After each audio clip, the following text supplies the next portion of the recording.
being surrounded by so much color all of the time that I have to do something with it. So I did. I started my inner creative. I put myself a goal of creating something where I could help other people be more organized in a creative way.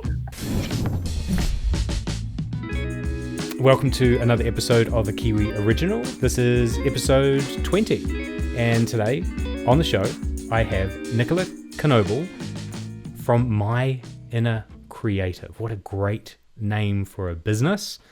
And there's a little bit of a story about how the two of us connected through a random bit of serendipity. So I'm going to start there.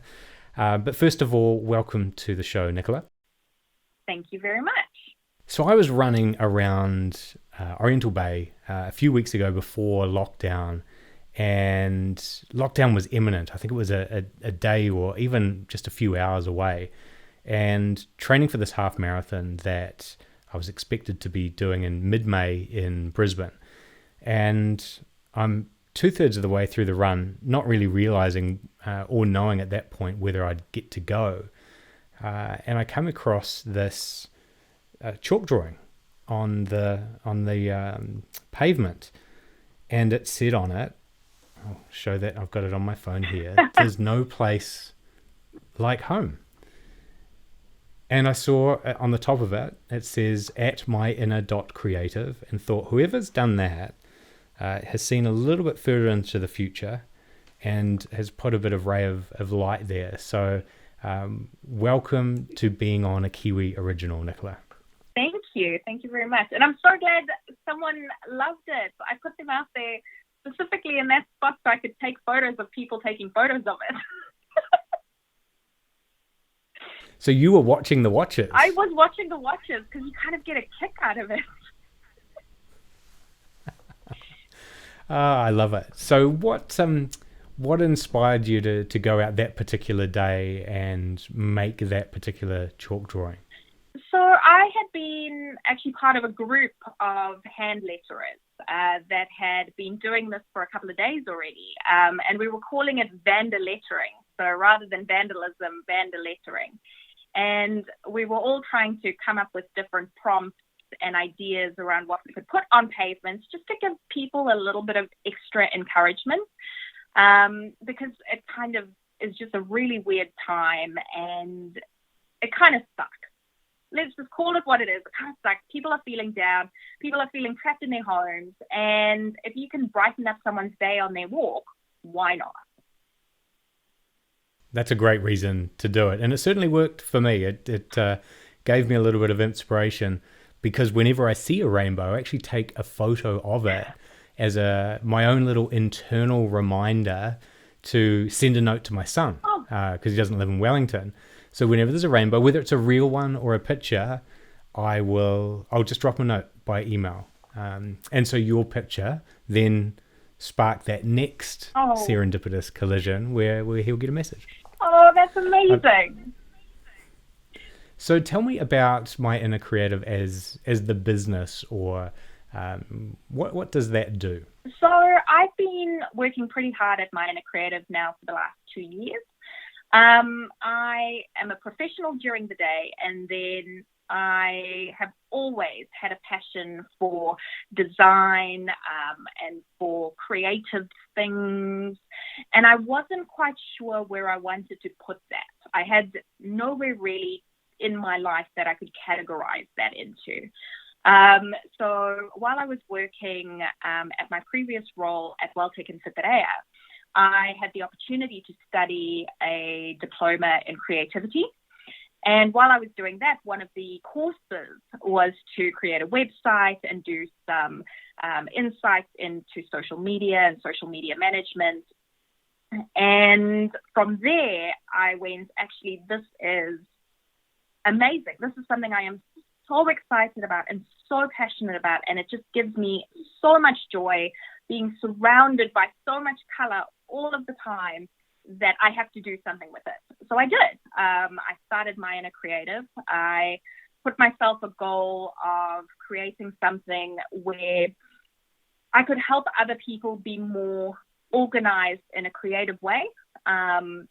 I'm an avid planner, an avid bullet journalist, an avid creative journaler, all of these creative things, and wanted to find a way that I could help other people to do that by finding their own inner creative. And what are some of the products that you have available on the My Inner Creative website? So there's a couple of things. There's a ton of free resources around printables. You can print things out. For example, things to do during quarantine with your kids, things to track during quarantine, like clever ideas on things to track, craft projects, ways to be more productive, ways to time block, things to do in your first 90 days of a new job, all of these things that are really instrumental in making you a more productive and more organized person. Then we've got stickers as well. I make stickers here in my home, and I make a variety of different sign arts as well. There's prints. There are, I'm trying to think of all the other things now that we have on the website. There's social media templates. There's a ton of things that just help people be more creative.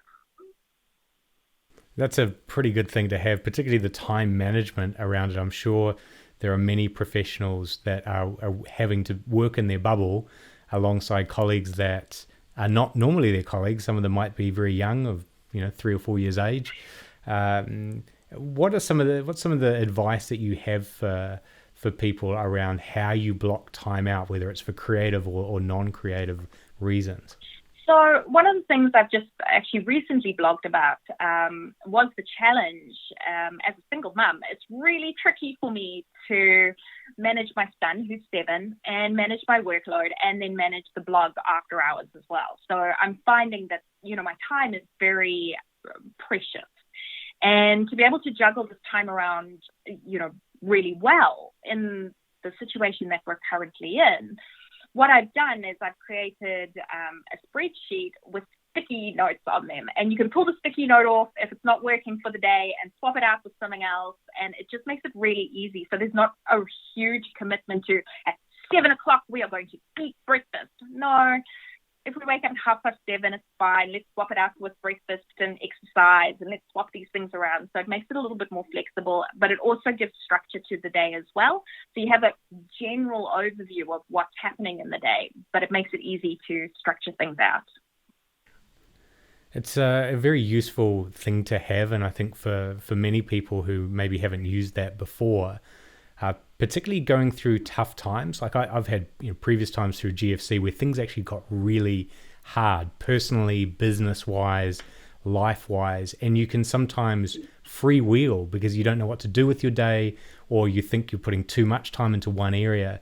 So having a routine and just focusing on that routine could be something that is even more important over the coming months when we know some people are going to be made redundant or lose their jobs. Absolutely. So being able to structure it as that's a problem, but it's also an opportunity to then structure your time in a way that you're going to come out of it with either new skills or in a way where you're happy with how you spent that time.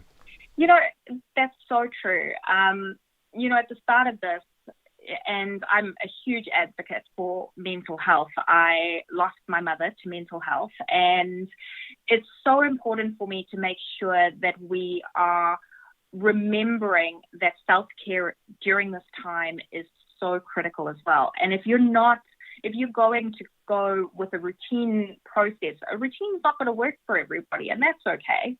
But if you're going to go with a routine, it's so important to make sure you have time for yourself as well, and making sure that you're kind of wrapping yourself in something that you really enjoy doing, be it vegging out on the TV, on the couch watching TV, or, having a bath or a glass of wine, or whatever it is that brings you joy, that you're adding that into your day as well. Because regardless of how structured your day is, if you're not giving yourself your self-love back, it's going to become a repetitive process that you're going to end up resenting.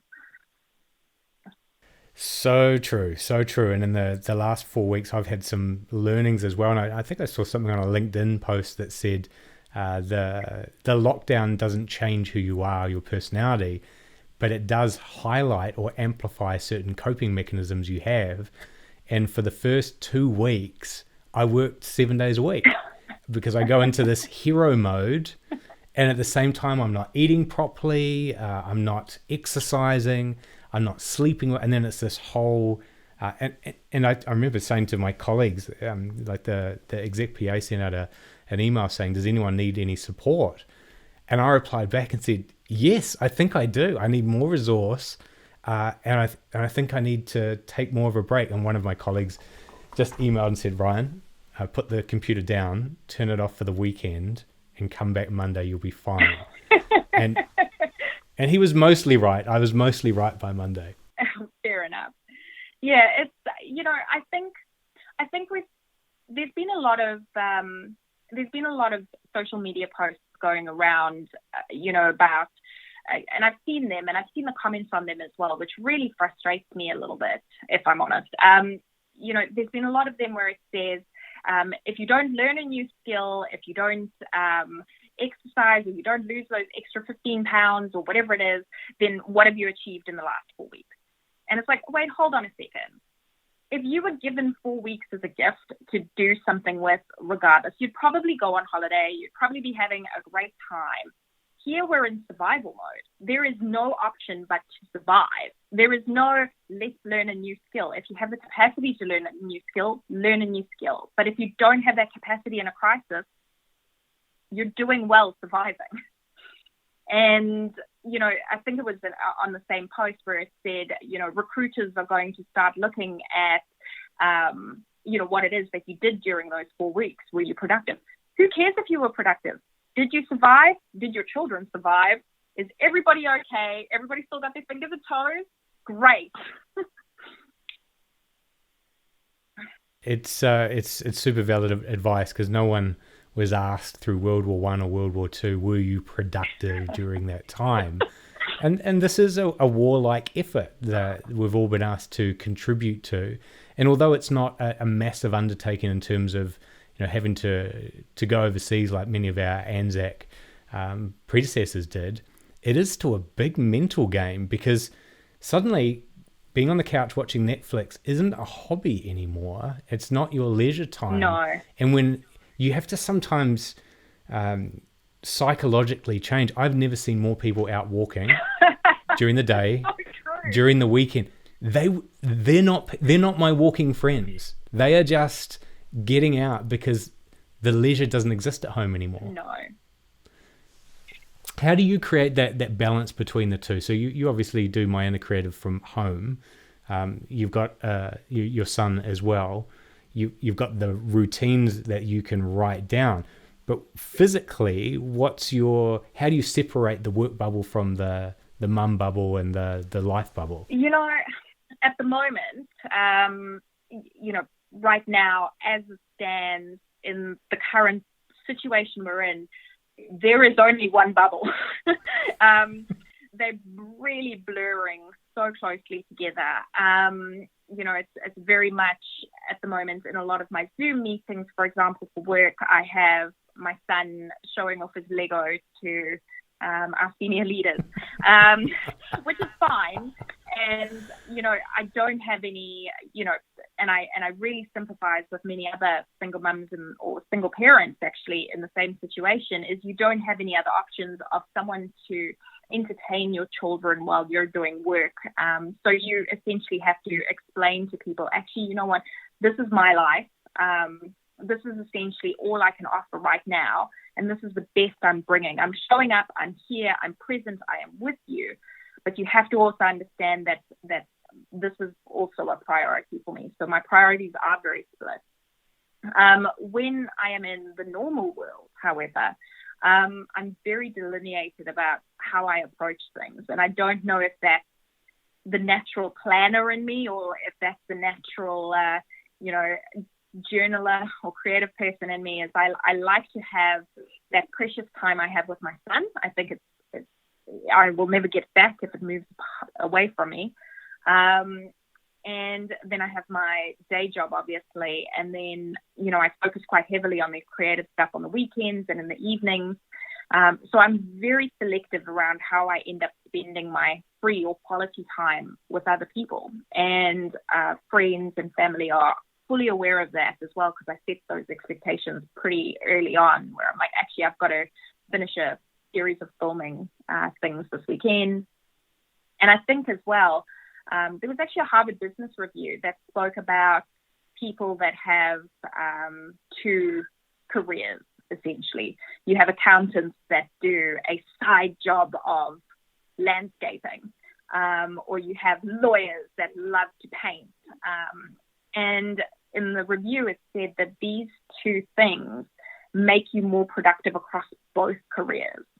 And I really found that fascinating because, there's so many times where I pull my inner creative into my day job, and there's so many times that I pull my day job into my inner creative, that it's essentially me as a person. I can't really delineate those two as topics, because it's me. It's who I am as a person.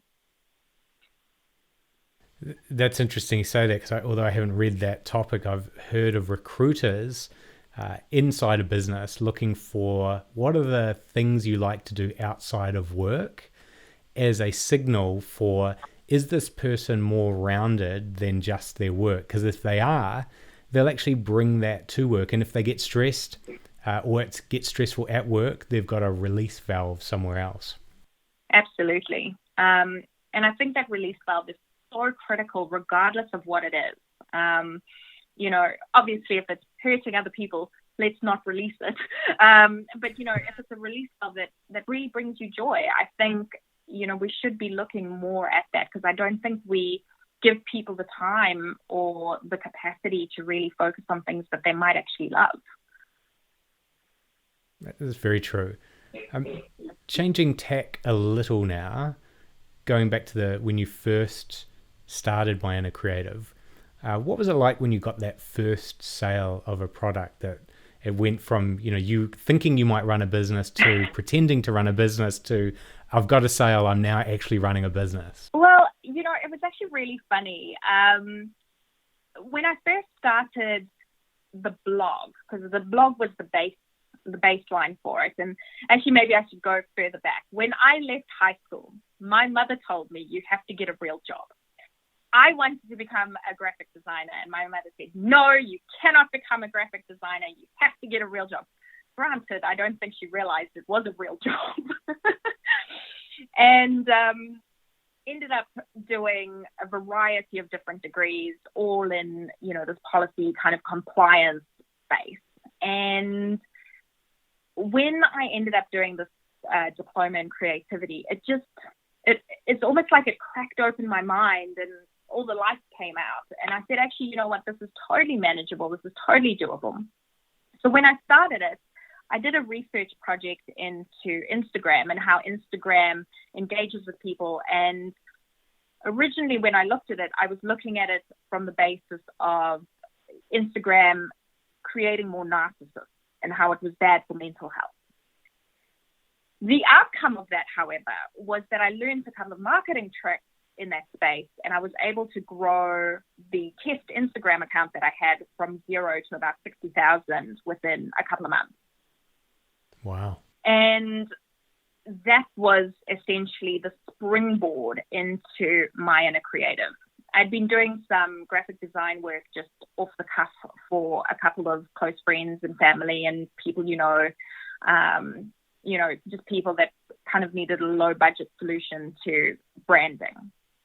And it was pretty successful. I say successful on a small scale. So, you've got maybe a handful of people that are interested in you designing some stuff for them. And in my mind, this was success.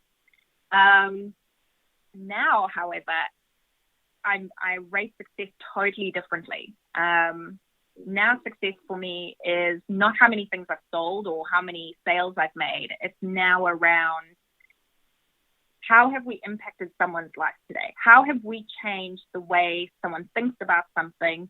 Have we made people open up their mindset to be more creative and more productive and more organized? Have we helped someone today? Have I serviced someone today? Is this something I'm giving to someone today? Have I given someone a gift? So that first sale, making the stickers and making things fun and making things more engaging has always been a joy, but it's now not the main focus anymore. How do you measure whether you've made an impact and how big that impact is? I'm going to say that the measure is those moments in time you have with people. So you'll get an email back, and this is going to sound it's going to sound horrible. But a lot of businesses have automated emails, and I've got an automated email stream. You sign up for the email, it sends you a freebie. It's the whole marketing thing, right?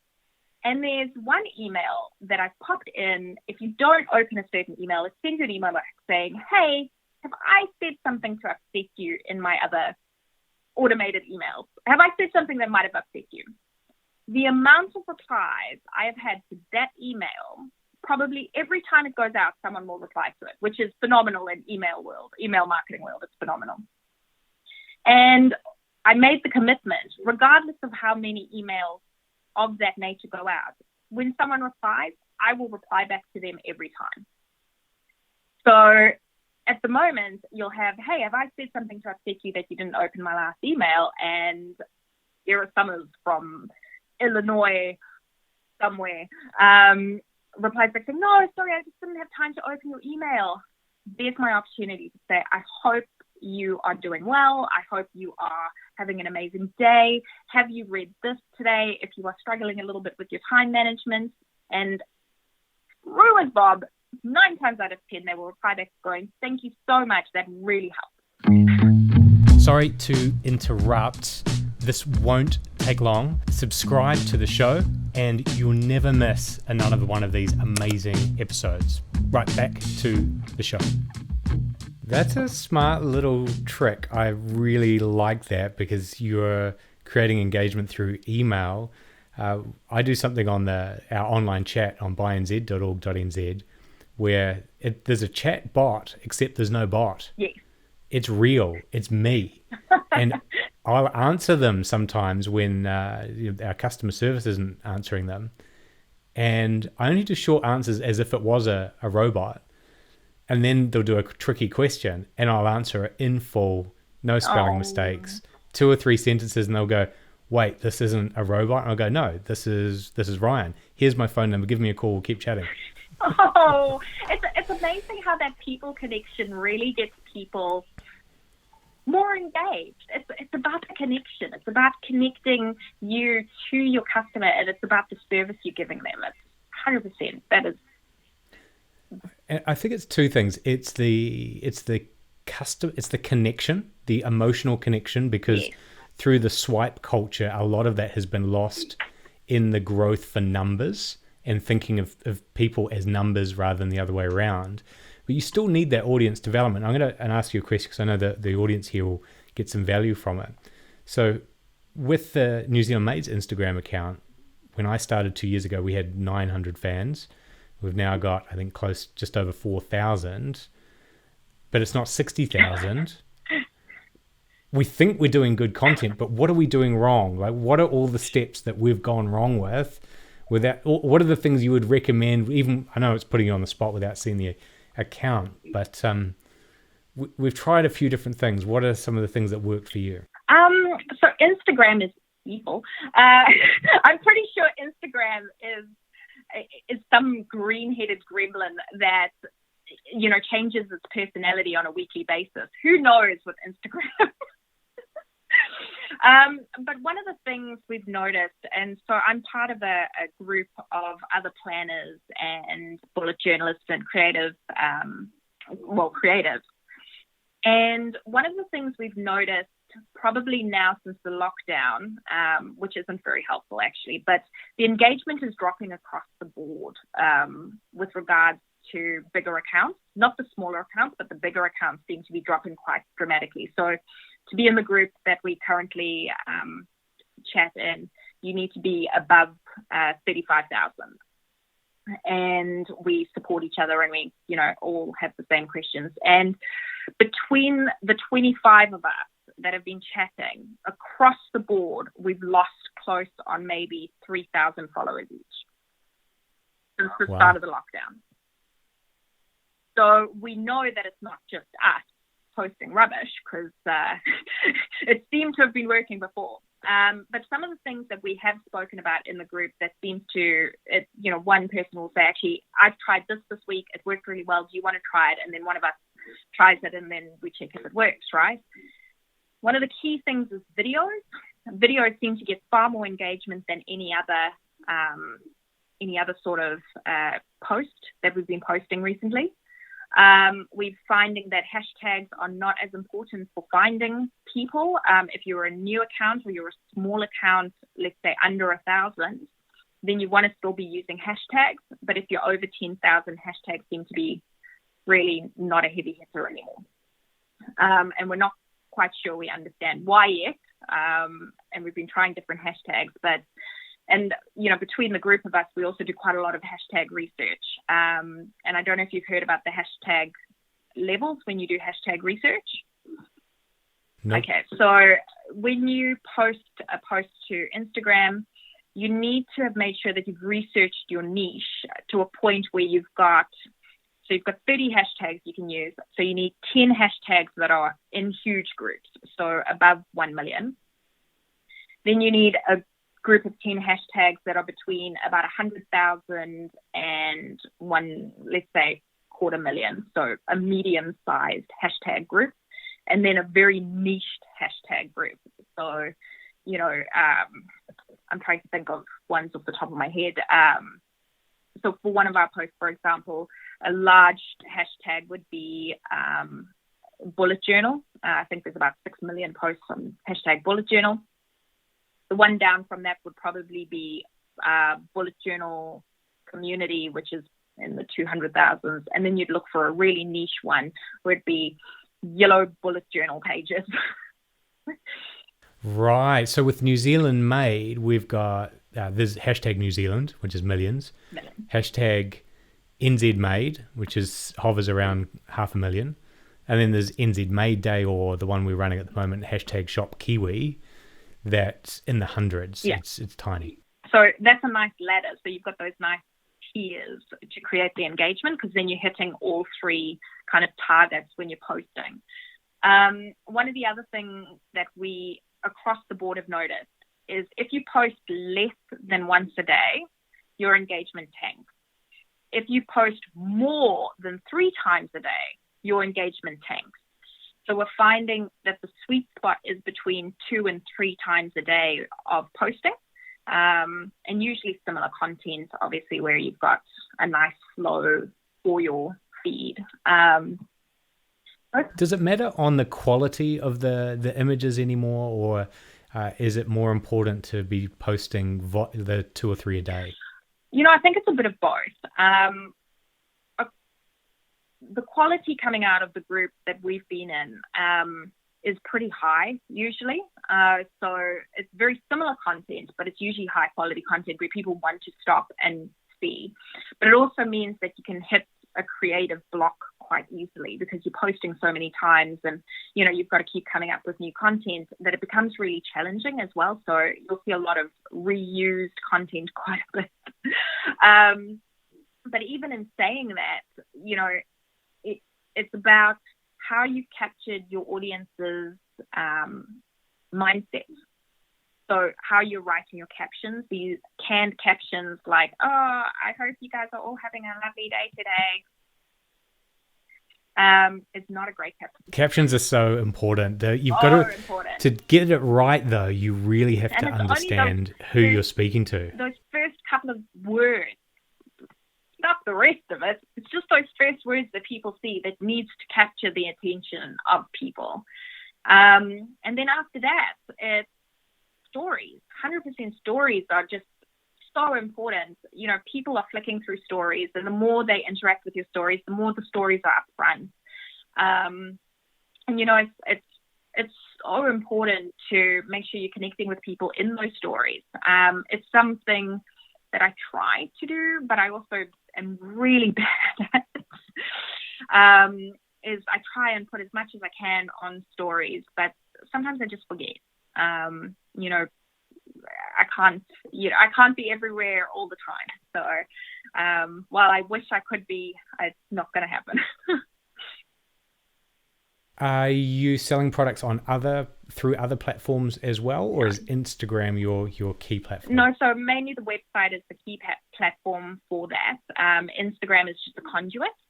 I'd say that of the social medias for the website, I would say that Pinterest is probably my largest group.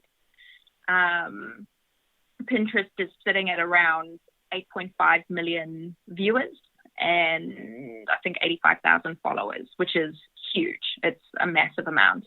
And Pinterest is one of the largest traffic drivers after Google. So it's really important to understand the dynamics of how Pinterest works and how it works as a search engine rather than, let's pin recipes. So fun. Well, that's great for people pinning recipes. For the business owner on the other end, it is critical to understand how it works as a search engine. There's so much to get across, isn't there? Like if you think about what business owners have on their plate right now in terms of profit and loss, operations, employees, stock, inventory, health and safety, accessing premises, due diligence, bank loans, mortgages, all of that. And then in order to reach your audience, you have to learn a platform. Is it, because I've been out of this a while now, is it still possible for a business owner to contract out either a channel or a part or a component of their social media content creation without losing that connection, without losing that personal touch that is so important with social media? Oh, absolutely. So when I started, when I noticed that my Instagram was starting to get bigger and bigger and bigger, and it was a little bit unmanageable because it was growing so quickly, what I discovered was that actually I could schedule all my posts. So now, don't tell anyone, but I'm actually not on Instagram that often. It's all scheduled. So it's all I sit down on a Sunday night. I think through my captions on a Sunday night. I have my series of images that I'm uploading to Instagram. I make sure that the feed looks right, make sure the captions are sitting really well. I link it up to how that's going to look on the blog as well. If there's any new posts coming out of the blog in that week, then they kind of link up. And then essentially it kind of frees me up to either comment meaningfully on other people's posts or to put stories through Instagram. So that way I don't have to worry about what I'm posting twice a day or whatever the amount is. When I realized that this was something that was happening, I thought, okay, let me share this with other people. And I started a second blog doing exactly that, showing people how to kind of outsource that process without too much effort. You can do it really easily and for quite cheap as well. There are a ton of people, and I think this is a caution. There are a ton of people that will say, we really understand how Pinterest works, or we really understand how Instagram works, or we really understand this. Unless you have social proof, you can't really trust what they're saying. If you're a new account and they've got, they're touting themselves as a VA to help you with your essentially to help you with anything. If they don't have the social proof of evidence of where they have raised engagement, then you really need to rethink how you're going to use them. You also have to be very meaningful, or you need to understand before you outsource it what it is that you're outsourcing. So, for example, with Pinterest, it is so important to understand how Pinterest works before you say, actually, I can outsource this part of Pinterest to a Pinterest manager, which there are many of. It's quite an expensive process because it's a long game for Pinterest. You're looking at a 3-month turnaround before you're starting to see site traffic and you're starting to see that influx of people coming to the website, or you're getting the engagement that you are expecting. So it is a long game for some of these things. And I think people forget that. They just want to see immediate results. And then they're going to a virtual assistant who's been doing it for a couple of months. And they just don't have the proof or the evidence to show that they can do this sustainably. I think a lot of business owners don't see the difference between the platforms, in that, Pinterest is more like Google search for images than it is anything to do with a swipeable newsfeed. You're competing in organic search results. They just happen to be visual. Yeah. And so if you want to beat the incumbents, you've got to have a body of content, and you've got to be found and pinned, and those are the algorithms. My suggestion to businesses is always play until you get stuck. Yeah. So then at least you've got enough to talk the language of someone that you're outsourcing to, so that you're not outsourcing blind and then hopefully getting the right results. Absolutely, because if you have someone, and also not all platforms work for everybody. For some people, Facebook groups works really well. Very true. I think you've been very generous with your insight and knowledge, and you certainly sound like you have built them based on not just acquiring the knowledge, but acquiring the experience.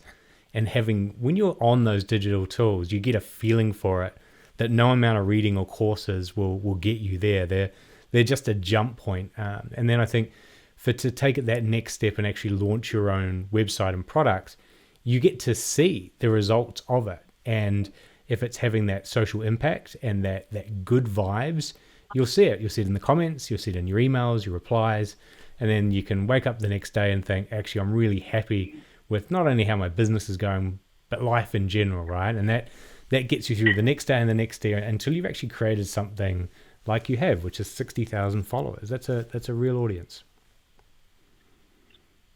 I think it might have dropped to 59 this morning. Well, I'd say that the chalk work that you did on Oriental Bay, although it may not be as impressive as 1,000, it was very meaningful to me. So I appreciate you making that drawing, which created this connection to then give you a platform to talk to the New Zealand fans that I think should go on to myinnercreative.com, have a look at what you've got there. And for those business owners that are listening, we'll put in the show notes as well the blog to help you with your Instagram posting, because I think that could be really valuable. And it's also, the website also covers off things like using influencers, kind of the good, bad, and ugly of using influencers as well. I think people get excited about using someone that has this huge following, but they get kind of jaded by the fact that actually there's a lot more meaningful metric that goes behind that than just going, oh wow, you've got so many followers, let me give you something to post. And I see it happen so many times where you'll have someone, and I'll round it off to a number that we can, do math with. Let's say you find the influencer with 10,000 followers, and you send them a really fancy pen for them to use. Their engagement might only be 3%, which is fantastic. That would be a fantastic engagement. 3% of that, obviously, is not a huge number. And then only potentially 18% of the 3% will actually be interested in your product, which of then another 2% will only buy. They're small numbers. They used to be great numbers, 2014, 2015, full organic. And then the ship sails and there's something else. I still think podcasts have a long way to go. Oh, absolutely. In terms of, you've got this fully organic platform. There's no gate. Apple Podcasts is free for historical reasons only. You can transcribe it, relatively low cost, so it creates a blog article. You can do a video as part of the podcast, so now you've got video content. Which is great for SEO. Exactly. There's all these things to it, but I think, it's 2020 now, so social media's been around for 12 years. This is old technology. This isn't new. Businesses that aren't on it, I don't think are going to get on it. I just know that the ones that have been on it for a few years I hope they have the humility to go to the next platform. And that's something I've got to look at myself with. We've got our Buy NZ Made handle for TikTok, but there's no videos there. We haven't done a single video. There's all that organic reach just being wasted. And so I'm as much to, this is me kind of pointing the finger at myself that I've got to move on. But these are heavy, time-intensive platforms now. Yeah. It's not easy for one business owner to do everything along with everything else. No. So well done for what you're juggling, not only in your bubble, but the professional job, the vlogs, being a mum. It's not easy, and there are many people out there like you. So I hope this gets shared with them so they can learn from some of the direction and inspiration that you're giving people. Thank you. Very much appreciated. You're welcome, Nicola. Thanks for being on the show. This has been a Kiwi original brought to you by the New Zealand Made team. Thanks for watching. The New Zealand Made trademark is used by over 1,200 businesses in New Zealand. The New Zealand Made team licenses that trademark. Check if you're eligible at buynz.org.nz. If you feel that someone should see this, share it with them now. Otherwise, subscribe to youtube.com/buynzmade, and we'll see you on the next episode.